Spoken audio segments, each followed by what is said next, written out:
So these are things that'll let you know that you're in a relationship that's just not healthy for you. And eventually it's going to wear you down. It'll start wearing you down emotionally first, then mentally second. You have something called like mental dissonance, or you just have trouble cognitive dissonance. You just have trouble thinking. You have trouble not getting headaches. You'll have trouble with energy. You have trouble just having a clear through the day and being productive, being efficient. It's because your mind is trying to reconcile too many conflicting things. That happens a lot if you're engaged in any kind of a relationship with a bully. It could be a working relationship, it could be a romantic relationship, it could just be a friend. It's still going to create the same kind of problems with your thinking. That eventually will lead to physical problems, so you're tired a lot. It causes stress, which can hurt your immune system. So everything's tied to everything else. So these are just a few things that help you be able to protect yourself and stay healthy on all those levels. One thing you'll know is that you can't come to these people with any kind of a problem or a situation that they're responsible for. You don't feel safe with criticism.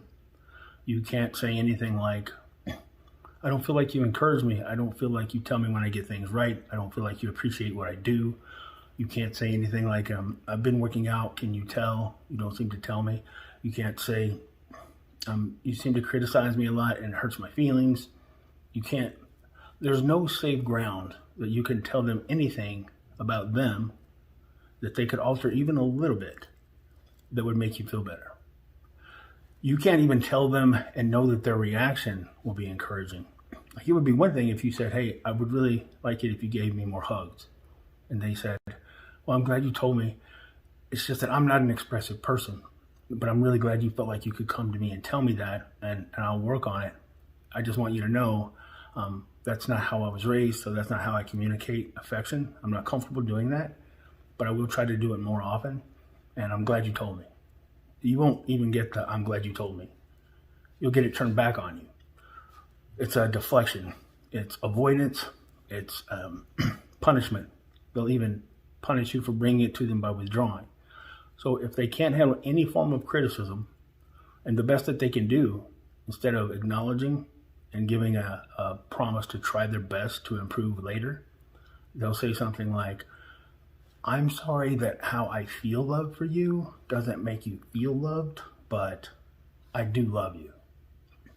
So that's actually good for men and women, but men can kind of do it. They tend to do it with a more, almost like a obnoxious pat on the head, you know, like, hey, I'm so glad you brought that to me, but yeah, I don't do that. That's just not how I am. It's not how my dad raised me. That's not how I was brought up. But hey, I understand that you need that kind of emotional affection, but I don't really do that. Okay? But thanks for bringing it to me. It's like a patronizing pat on the head. Okay, and another favorite one of men is when you tell them that they're not being affectionate enough. So this is like love bombing, and then they gaslight you. I'm not trying to throw too many weird phrases out there, but for the beginning of the relationship, they will say all the right things. They'll treat you like a princess. They'll treat you like a queen. They'll treat you like you're the gift that they've been praying to God, that God will put in their lives. And you think you have this once in a million lives connection. You know what I mean? It's not even just everything you dreamed it would be.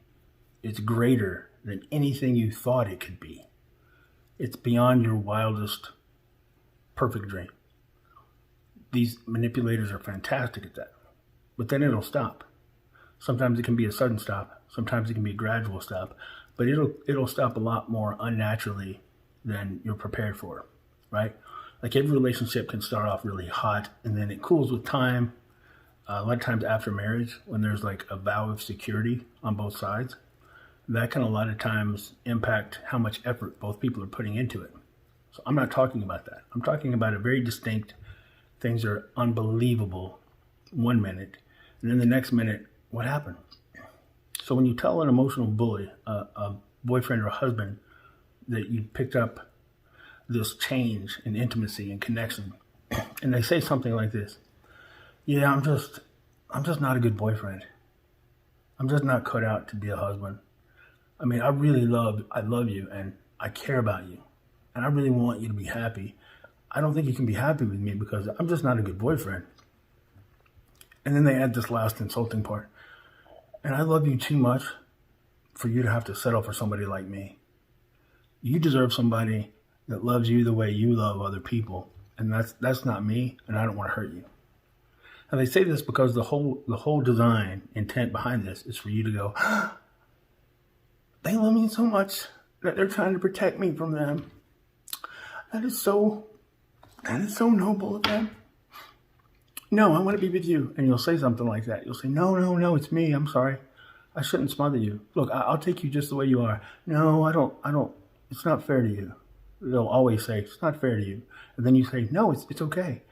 I just want you in my life.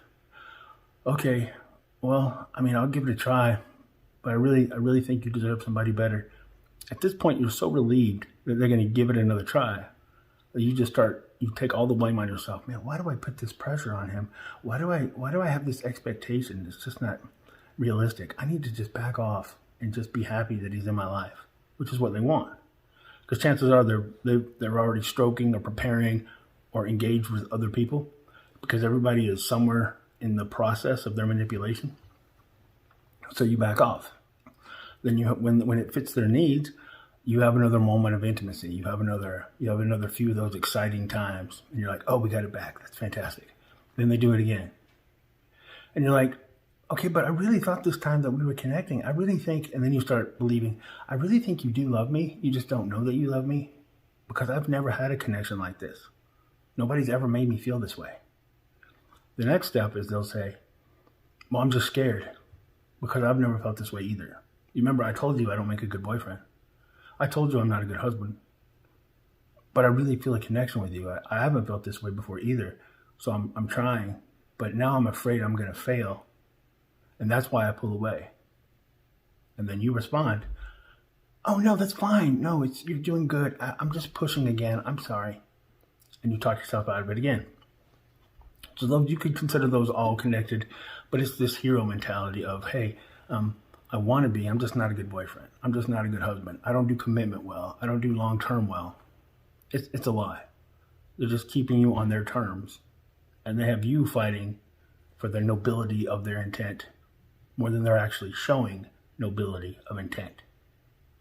Okay, another one for men is when they expect you to be there for their wounded ego, or it'll be some kind of an egotistical, self-centered moment. Maybe they've had a hard day, or maybe they know you have a big event that doesn't involve them, and they'll create some kind of a situation where they just need to verify to themselves that when they need you and they want you, they can have you. So they'll have an event like, I really feel bad. I really need to talk. I'm really having a hard time. I really need this. I really need that. So what's happened is something has wounded their massive ego. They can't really tell you what it is. Sometimes they can tell you what it is. But you'll be aware that it's a massive wound to their ego, but you don't think it should have warranted the level of pain that you see they have. And it's because you're healthy and they're not. So when they don't get their way, or when somebody's recognized who they are and they push them away or needed distance, whatever's gone on in their lives that's wounded their massive ego, you're the replacement for that. You're what they're going to do. You're who they're going to manipulate to feel better about themselves. So they'll reach out to you. And if you have to cancel plans, if you have to not go see your mother, if you have to not go to that concert with your friends, whatever it is, they like knowing they have the ability to snap their fingers and just say, I need you, and you show up. That's a sense of manipulation and superiority that's going to soothe whatever they're going through. But you won't be able to do the same thing to them. So let's say legitimately you had a bad day. And last month you were there for them when they snapped their fingers and told you they were hurt, and you were happy to have the chance. Like, oh, he's reaching out to me. He's hurt and he's reaching out to me. See, we are in love. We are building something. And you get all excited and you run there. But now you need somebody. Maybe you've had a hard day. Maybe they started to disconnect and it really hurt your feelings. And you make the mistake of thinking, I was there for him when his feelings were hurt. So now he'll be there for me when I tell him this bothers me. And you reach out to him and say, can I just really see you tonight? Can we talk? I just really need to share something with you. I need to understand something. Can you just be there for me tonight? No, because you don't call the shots. You don't get to control what he does. He controls what you do. So when you reach out to him and tell him you need him, He'll say, I've tried to be honest with you about this. I'm not a good boyfriend. I've brought this up so many times, and I think I'm just hurting you more and more. I just don't think it's going to work out. I can't really be there because it's not fair to you, and I'm just going to keep hurting you. And you'll think, oh, why did I reach out? I should have dealt with this on my own. What you're doing is you're being trained so that when he needs you, you're there. When you need him, he'll let you know if he's going to be there, and he probably won't be. So it's always an ever-changing, uneven battlefield, and it starts to feel like a mental battlefield because you'll realize pretty quickly you're looking for ways to be there for him. He's looking for ways to teach you. He doesn't have to be there for you. And then he'll call it like self-strength. I've always been kind of an independent guy. I've always been a loner. It's just how I've learned to live my life. So I'm just not comfortable. I don't know how to function in relationships like these. And he'll start to slip in little insults. I think you just may be dependent on people. I think you just need to learn how to get through these things. I can't be responsible for your happiness. I just think you need to be a little bit stronger. I can't take the weight of this. I feel smothered.